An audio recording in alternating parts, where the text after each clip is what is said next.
اب زمانے کی گواہی کیا ہے وہ میں آپ سے عرض کر چکا ہوں. پوری انسانی تاریخ کا جو بھی چشمدید گواہ ہے وہ زمانہ ہے. یہ زمانے کی چادر سورہ اعراف کے اندر آپ اس کو دیکھیں گے. پہلے وہ تخلیق آدم وغیرہ کا ذکر ہوا ہے، اس کے بعد قیامت کا ذکر، اور اس کے بعد جو کچھ ہونا ہے جنت والے اور دوزخ والے اور اصحاب الاعراف ان کا قصہ ہے. یہ تو گویا کہ دو انتہائیں ہو گئی، ابتدا انتہا.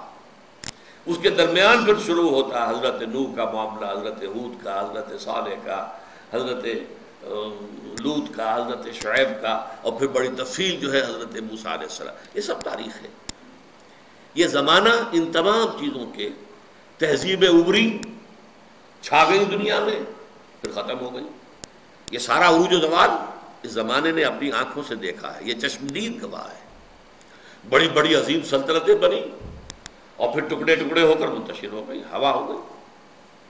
اسی طریقے سے بڑے عظیم لوگ آئے دنیا کے اندر، پھر ان کا نام و نشان مٹ گیا، ان کی یاد تک جو ہے لوگوں کے ذہنوں میں نہیں رہی. اس میں کیا اصول ہیں، کیا قواعد ہیں. عروج ہوتا ہے تو کیوں ہوتا ہے، زوال ہوتا ہے تو کیوں ہوتا ہے.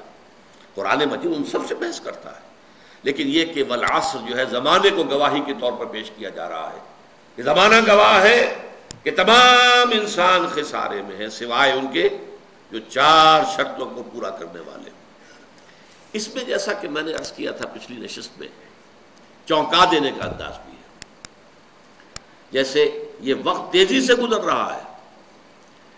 آپ انگریزی میں بھی کہتے ہیں catch the time by the four lock.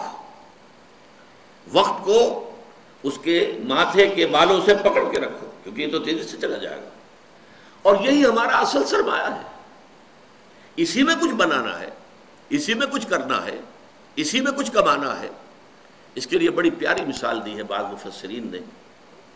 ایک صاحب نے اپنا مشاہدے کی بنیاد پر لکھا کہ میں ایک دفعہ شام کے وقت ایک بازار منڈی اس میں سے گزرا تو میں نے دیکھا ایک برف بیچنے والا بہت چیخ چیخ کر اپنے برف کو بیچنے کے لیے لوگوں کو متوجہ کر رہا تھا. اس کی حالت جو تھی وہ بڑی ڈیسپریٹ. وہ کیوں انہوں نے سوچا؟ اس لیے کہ اس کا برف تو پانی ہو جائے گا، زیرو ہو جائے گا اگر بکا نہ. کوئی بساتی ہے، اس کا سامان ہے، نہیں بکا ہے، کوئی بات نہیں، دکان بند کرے گا، اگلے روز آئے گا، وہ سامان تو اس کے پاس ہے نا.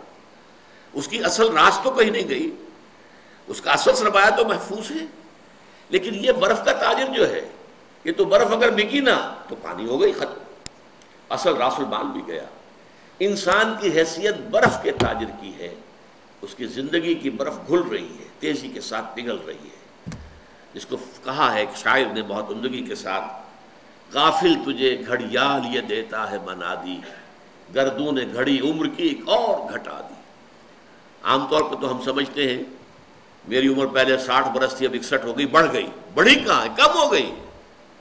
اس لیے کہ جو بھی ٹائم اس دنیا میں ہے میرے لیے، اس میں سے اب 1 سال کم ہو گیا. 1 گھنٹہ جو گزرا ہے، 1 گھڑیال بجا، 1 گھنٹہ اور، یہ 1 گھنٹہ میری زندگی میں سے کم ہو گیا ہے. غافل تجھے گھڑیال یہ دیتا ہے منادی، گردوں نے گھڑی عمر کی ایک اور گھٹا دی. تو یہ وہ چونکا دینے کا انداز ہے. Time is fleeting, catch the time by the forelock. والعصر ان الانسان لفی خسر.